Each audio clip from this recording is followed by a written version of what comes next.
career coach kita Rene Suhardono yang Twitternya bisa Anda follow di @renecece. Promosiin terus loh.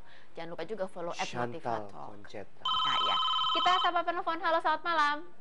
Ya, halo, selamat malam. Selamat malam, dengan siapa? Halo, selamat malam, dengan Arnold. Dengan Arnold, silahkan Arnold. Dia nih mau nanya, apakah jadi seorang entrepreneur itu, ya halo? Iya, silahkan. Ya, apakah jadi seorang entrepreneur itu harus emang mempunyai modal yang banyak? Terus, apakah juga jadi seorang entrepreneur harus menerima resiko gitu?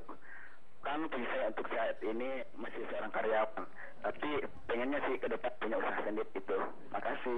Sorry Arnold. Halo. Ya, kenapa? Yang halo? kedua boleh diulang? Oh ya. Ya, halo. Ya. Pertanyaan kedua, Arnold. Oh iya. Pertanyaan kedua.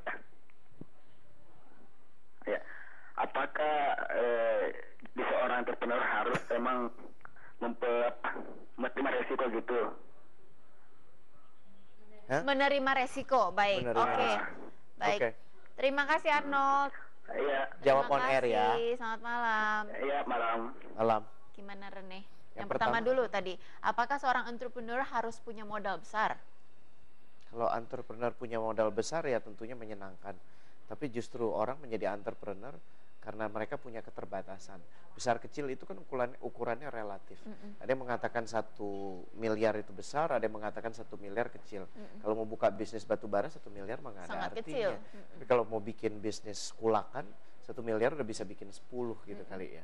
Jadi tergantung besaran. Dan saya selalu mengatakan bahwa yang paling penting itu adalah bagaimana kita bisa meyakinkan siapapun yang mau berinvestasi di kita. Dan nomor satu yang harus diyakinkan siapa? Diri sendiri, ya kan? Apakah ini cuma mau cari duit atau memang ada hati? Oke. Apakah kita mau menjadikan ini sebagai sesuatu yang bermakna buat hidup kita? Biasanya yang dilihat itu.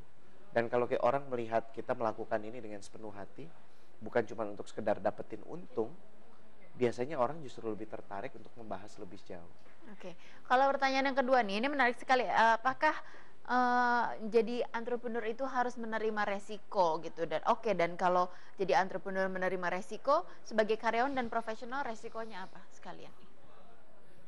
Kalau resiko ataupun ketakutan atas resiko sebenarnya bagaimana kita ngelihatnya. Jadi bayangkan kita duduk di sini ada resikonya loh Chantal. Resikonya adalah kameramen baru ini mungkin nggak bisa mengontrol filmnya, kameranya, terus nabrak kita, itu kan bisa kan, ada resiko itu misalnya. Ada resiko juga ketiban sama alat-alat yang ada di atas. Jadi kalau kita bicara resiko, kita bicara view, cara pandang atas kelayakan atau kemungkinan satu usaha itu berjalan atau enggak. Bagaimana menanggapi resiko? Ya terserah mau menanggapinya gimana. Kalau orang ngelihat ada sungai, ada orang yang memilih berhenti menetap sampai 80 tahun dia akhirnya jadi penghuni penduduk samping sungai, atau ada pengelana yang lihat sungai, oke, apa yang saya bisa lakukan? Ada pohon? Nggak ada pohon. Oke, dari jerami kita bikin kapal, akhirnya kita bisa menyeberangi.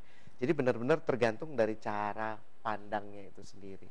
So, bagaimana kita menyiasati resiko? Ya kita lihat apakah kemungkinan munculnya besar, dan kalau sudah itu emang kenapa? Ya kan, bedanya orang berani sama orang takut apa? Berani menghadapi resiko, berani Actionnya maju. Actionnya ya.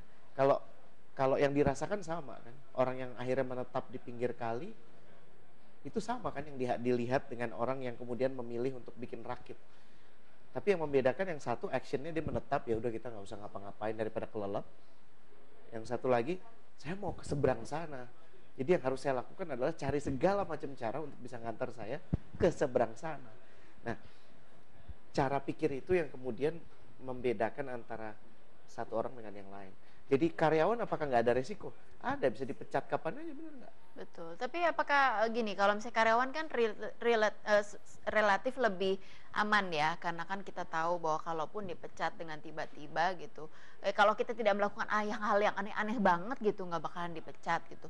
Kalaupun dipecat akan ada uang pesangonnya yang harusnya bisa menghidupi kita beberapa bulan ke depan gitu. Tapi kalau sebagai entrepreneur dan profesional kan begitu kita nggak punya klien nih gitu, dua-duanya, artinya kita kan nggak makan gitu. Jadi resikonya apakah memang lebih besar? Tergantung cara pandang. Saya pikir justru jauh lebih beresiko. Maksudnya gini, kalau kita sebagai karyawan, ini saya bisa balikin ya Chantal ya. Kalau kita sebagai karyawan berpikir bahwa, tapi kan resikonya lebih kecil. Kata siapa? Apakah kita tahu kualitas manajemen sedemikian rupa sudah membuat alokasi, kalau seandainya kita dipecat nanti ada alokasinya? Apa ntar kita harus demo dulu setahun baru kemudian bisa dapat duit? Banyak pengalaman dari yang lalu-lalu ya, PTDI sampai bertahun-tahun, ya ampun. Jadi, dan apakah kalau kita sebagai business owner atau entrepreneur nggak ada pekerjaan, tidak ada market, ya kan kita semuanya dalam kendali kita. Kita mau ngapain? Kita mau jual bisa, kita mau ganti modal, ganti jenis usaha bisa, kita mau melakukan apapun dalam kendali kita.